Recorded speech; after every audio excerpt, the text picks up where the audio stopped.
Namaste. Om Sadashivasamārambhāṃ Shankarācārya-madhyamāṃ Asmadācārya Paryantāṃ Vande Guru Paramparaṃ Shri Gurubhyo Namaha Hari Om. Aruna Prashna has, I think, 1396 vakyas, or to be technical, padas, and we have covered all of them in the first 29 parts. Although we have gone through all of them in quite a bit of hurry, we have only seen the surface meaning in a sense. One has to study them in a deeper way and contemplate on the meanings to perhaps get a full benefit of studying Aruna Prashna. What I will try to attempt in this final 30th part is to select some of the significant statements out of these 1396. One can say each one of them is very significant, but some of the unusual and intriguing statements made, I have tried to group under these four categories: time, astronomy and cosmology, darshana or philosophy, and then knowledge, ontology, epistemology, and so on. So, about time, Aruna Prashna said about Surya, Tasya Paka Visheshena Smrutankala Visheshanam. So, the special effects of this Surya, who is at the top of the world, is what gives us special effects of time. That is, the Kala Vishesha, the seasons, for example, are produced because of the Paka Vishesha of what Surya does. With his rays, he extracts things from this earth, and because of that, this we get seasonal variations, or the changes in time as perceived through the seasons. And then the beautiful analogy was given comparing rivers to time to explain how time flows. Nadi vaprabhavat kachit akshayat syandate yatha tannadyo bisamayanti sorussati na nivartate. So, like how a river originates at some point and then flows endlessly forever, with many tributaries and rivulets joining the river to make it a bigger and bigger river, but it never flows backwards. Similarly, Aruna Prashna says smaller units of time originate in different places, come together to create this one large unit of time called Samvatsara, and that flows akshayat forever, and it never flows backwards. Time doesn't go backward. And then it relates time and matter. So, Kala apsu nivishante apasurye samahitaha. So, where is time? It asks, and says time is actually nivishante, time resides in apsu, that is waters or matter in general. So, as we saw, without the material world, there are no changes to be perceived, and as such, there would be no meaning for time. Time itself has meaning only in this material manifested world. And so, that strong relationship between time and matter is stated clearly here. Then it also says, we should not become a slave to time.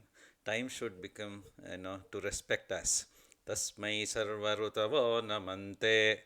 So, one who understands seasons and time and all of this, all the rutus, they respect him and make him successful, not the other way around. We should not become a slave to the seasons or to changes in time. And which was also stated in a very practical way when describing the Varsha Rutu. It says if you are lazy in the Varsha Rutu, you will suffer through the whole year. But if you invest your time in agriculture and gathering food and so on during the rainy season, you will prosper throughout the year. Yavai praja bhragashyante samvatsaratta bhragashyante ya pratitishtanti samvatsareta pratitishtanti varshabhya ityarthaha. So the real essence, the meaning of Varsha Rutu is those who work hard, put in the effort during this time, will prosper throughout the year. So it's a very practical suggestion about how to deal with time periods and seasons. And then the very idea of time is related to our own lifetime or ayus.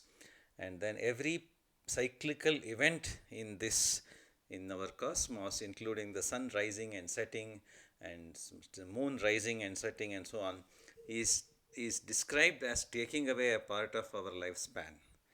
Yosau tapan nudeti sa sarvesham bhutanam prananada yodeti mame prajayama pashunam mamama prananada yodagaha. So, hey Surya, whenever you rise, you take one day away from my allotted lifespan. And the prayer is, don't do that for me, my people, and my animals. So, every time the sun rises, we lost one day of our life. That is how the importance of our lifespan is related to the daily events like the sun rising, the stars rising at night, and day and night, and every unit of time. Coming to astronomy and cosmology, there are many references to how the earth and the sun are, and the sky in between are all related, and how many such systems may be there in the universe and so on. So it asks, what is supporting the earth? What is there between the earth and the sun? Kiggasvidatrantara bhutam yene me vidrute ubhe vishnuna vidrute bhumi iti vatsasya vedana. So, what is between the earth and the heaven, and what is supporting these two? And it says it is being done by Vishnu. But how is Vishnu doing it? Right? Vyashtabnadrodasi Vishnavete Dadartha Prutivi Mabito Mayukaihi. So the most significant thing here is Mayukaihi. You are not holding the earth with your hands or supporting it on your head or shoulders. You are doing it abhitaha, from all directions, with your rays.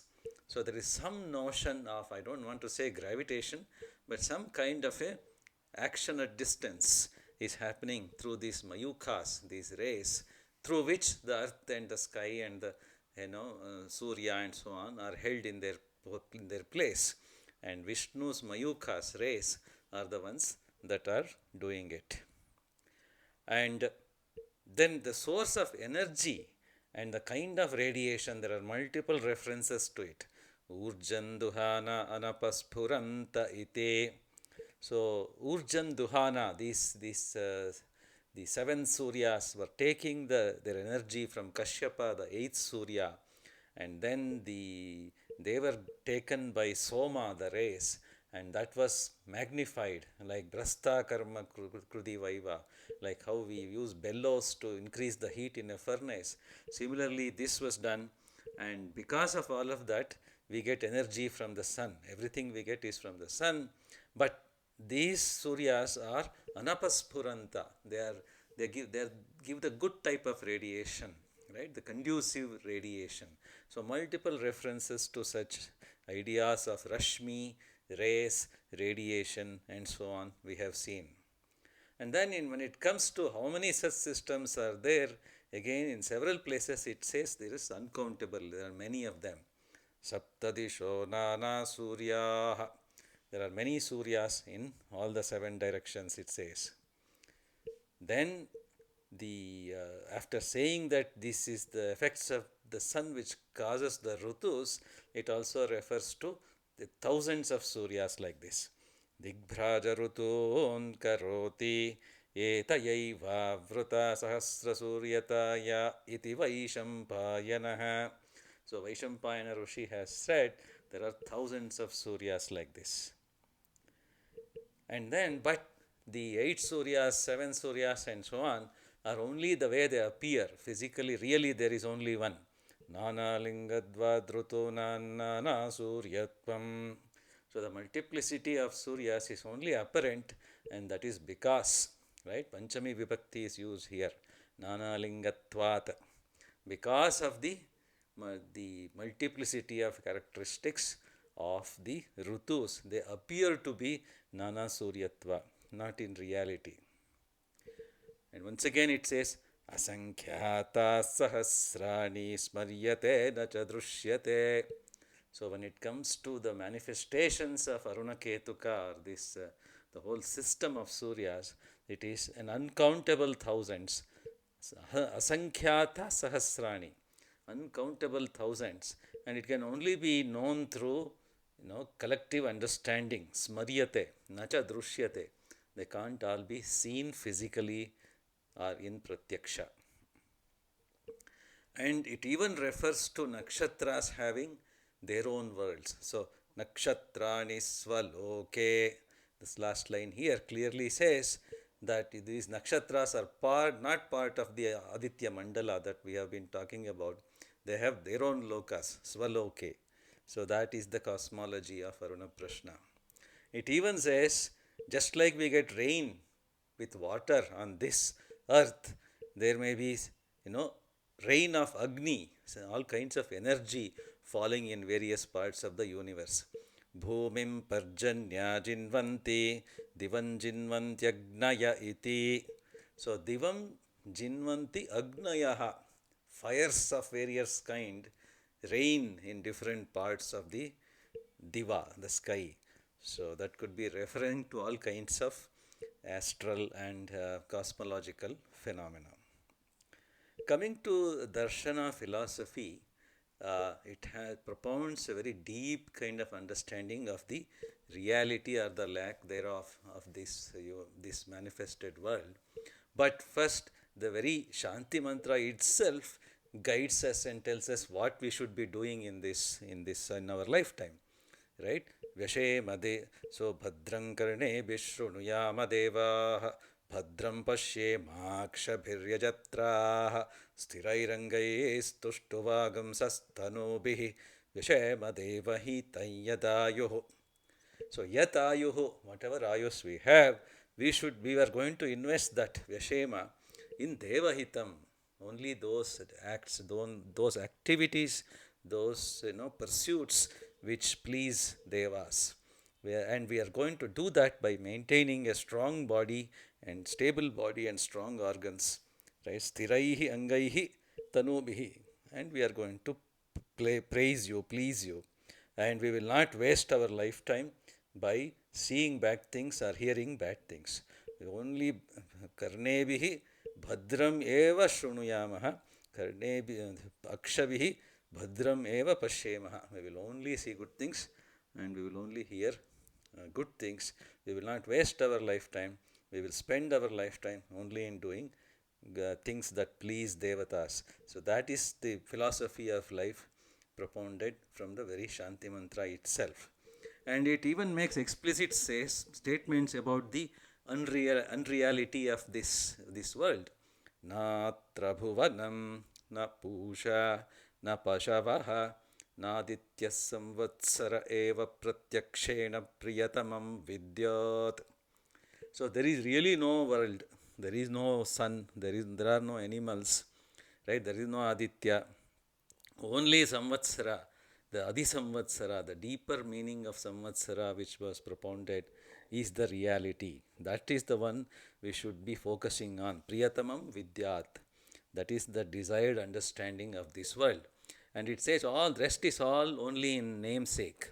Nama namaiva namame napagumsakam pumagastriasmi stavarosmyathajangamaha yajeyakshiyashtahecha. So the rest, everything is just namesake. My name is just a name. I can be male, female or neutral. I existed before in another body. I am existing now in this body. I will exist later in another body. Right? Where Sthavara, Jangama, the stationary ones, the moving animals, all of them are just me, or just the same, it says. And then it says you should try to get out of this cycle of birth and rebirth in this body. So, pratimunchas vasvam puram, because this is sukkadin dukka nidhanam andi bhavajabamuhu. So that means don't keep on falling into this circle of life. Don't keep on being reborn because it may appear to be Sukhadi, begins with happily, but it's only Dukkha Nidanam. It ends only in a sorrowful death. So therefore, Pratimunchasva, give up this pura, this body that you are wearing, and try to attain liberation or moksha. And further it says we should never try to get punarjanma, but if we do enter another body, we should know that, realizing that it is not real, it is mithya. Naitam rushim viditva nagaram pravishet yadi pravishet mithau charitva pravishet. So we should never enter another body, but if at all we do, we should do it mithau charitva pravishet. Know that that is not real, that is not the real me, that's only the body. And then it also says we get those bodies, what type of bodies we get depends on our karma phala. Te sharira prapadyante yatha punyasya karmanah apanyapadakeşasah tatra te yo nijajanaah. So we get all kinds of ashariras in ayonijas, defective bodies born in poor quality yonis, because it is yata apunyasya karmanaha, whatever papa we have performed in previous lives, according to that people are born sometimes without legs, without hands, without hair, and so on. But if we had done Vishema Devahitam and not done any of this, then perhaps we can get a good janma or liberation itself. And the next life itself is described as death, not life. Mrutva punarmrityumapadyante adyamana svakarmabhihi ashatika krimaya iva tatah puyante vasavaihi. So, adyamanaha svakarmabhihi, being eaten away, consumed by their own karma palas, like insects, they are born, having died, they obtain another death or another mortal life. Mrutva punaha mrutyum apadyante. So that is the reality of this cycle of birth and death. And in terms of the philosophies, it talks about the urdhvamulam avakchakam, the inverted tree concept of all knowledge. But there is also this beautiful illustration of andho manima vindata tamananguliravayata agriva pratyamunchata tamajihva asaschata. So a blind man found a gem, a bead, and then a man without fingers picked it up, and a man without a neck wore it as a pendant around his he doesn't have a neck, but still he wore it as a pendant, and the man without a tongue talked about it and described it.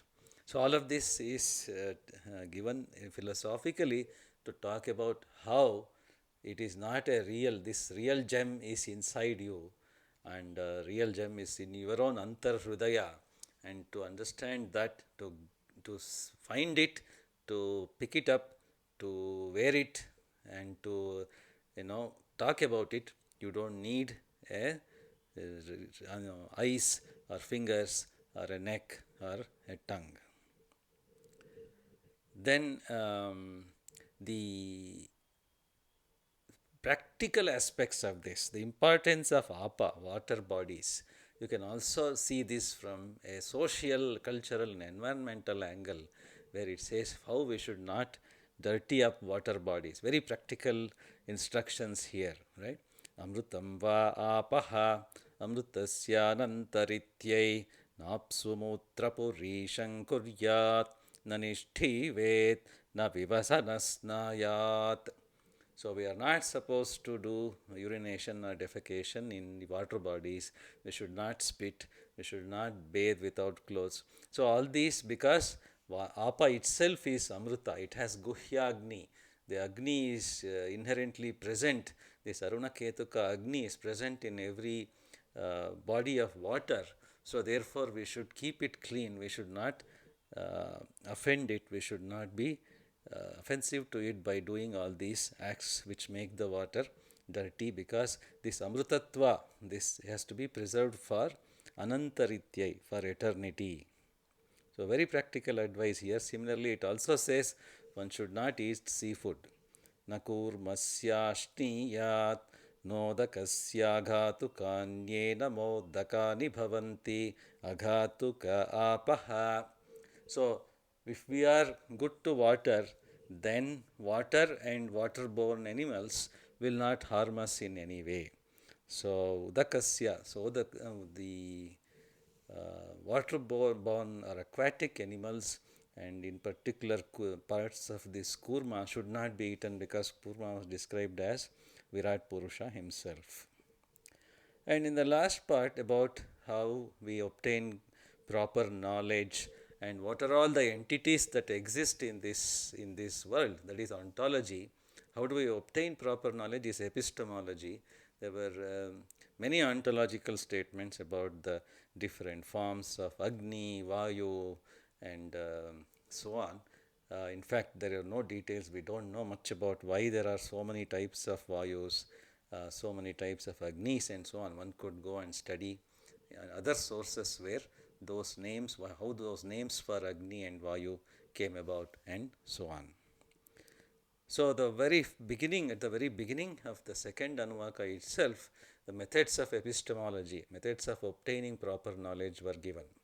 Smriti pratyaksha maitihyam anumanaschatushtayam etairāditya mandalam sarvaireva vidhasyate. So, everyone can understand things about the Aditya Mandala, not the Bhumandala. This, where the Aditya is at the center, the Aditya Mandala, by these four methods: Smriti, Pratyaksha, Aitihya, and Anumana. That is the collective memory, direct physical observation, and historical data, and logical reasoning or inference. And those are the methods given for understanding everything about the Aditya Mandala. Then that was stated at the very beginning as sort of the basis for the type of knowledge that is presented throughout Aruna Prashna. And then it also says, if you want to understand these Veda Vakyas, you have to approach them with faith. Otherwise, you will see everything, you will misinterpret everything. Yastityaja sakividagam sakayam natasya vachyapi bhago asti yadigam shrunotyalakagam shrunoti nahi praveda sukrutasya panthamiti. So, one who rejects Veda as a friend, right? Yastityaja. And natasya vachyapi bhago asti. He has no role to play. He has no partnership in this. He will not get a bhaga of this. In case he gets to listen to them, yadim shrunoti alakagam shrunoti, he will hear it all as a lie or end up misinterpreting it. So you have to approach it as a friend, so that you get sukrutasya pantha. You know praveda, you can clearly understand the path of the righteous path, or the path of the noble. For that you have to approach with faith, and that is the methodology. Not be overly skeptical about what these statements are saying. And interestingly, it makes various references to different rishis and what questions they explored and how investigated, and their opinions and theories. Throughout Aruna Prashna, we saw several such things. In particular, it says why Kashyapa is called Kashyapa. Kashyapa pashyako bhavati yat sarvam paripashyati iti saukshmyat. He is somebody who observes everything keenly from all angles, very minutely from all angles. Saukshmyat paripashyati sarvam. So everything he observes keenly, carefully from all angles. So he is Pashyaka. He is the seer, and Pashyaka has become Kashyapa. And it also says that in terms of what exists in this world, when creation happened, everything was just in some primordial fluid form called apa. So, apova idama sansa lila meva saprajapatireka pushkara parne samabhavat. So, that Prajapati manifested in the middle of that apa, that primordial fluid, and he got this desire, the nimitta, or the intention to create this multiverse, and that is how idagam srujeyamiti, and that is how creation has happened. And what happened is, because it was created from his own rasa, the material cause, or the upadana karana was also himself, and therefore tasmadidagam sarvam brahmasvayam viti, tasmadidagam sarvagam shithilamiva dhruvamiva bhavat प्रजापतिर्वावतत आत्मनात्मानं विधाय तदेवानुप्राविशत. So he created everything with himself, and he pervaded everything that he created. He entered tat eva anupravishat, atmanatmanam vidhaya. Having created everything from himself, he entered it and pervaded everything, and therefore shithilam iva adhruvam iva abhavat. So this world is actually brittle, fragile, and adhruva. It is not really solid, it's not really rigid, because it was created from his own rasa, not from some other material that already existed. And in the famous mantra Pushpa, there is interdependence between matter and energy comes out very clearly. Agnirva apamayatanam apova agnirayatanam. So Agni is the ayatana for apa, and apa is the ayatana for Agni. That means the Agni is the source of water, and water is the source of Agni. In other words, matter and energy, if we see Agni as energy and apa as matter, they are very closely interdependent. And one who understands this, it says, will be successful in life. So it's very important to understand this interdependence between Agni and apa, and also apa and various other things that come in mantra Pushpa. Similarly, it is also stated vidhaya lokan vidhaya bhutani vidhaya sarvah pradisho dishascha prajapati pratamaja rutasya atmanatmanam abhisamvivesheti.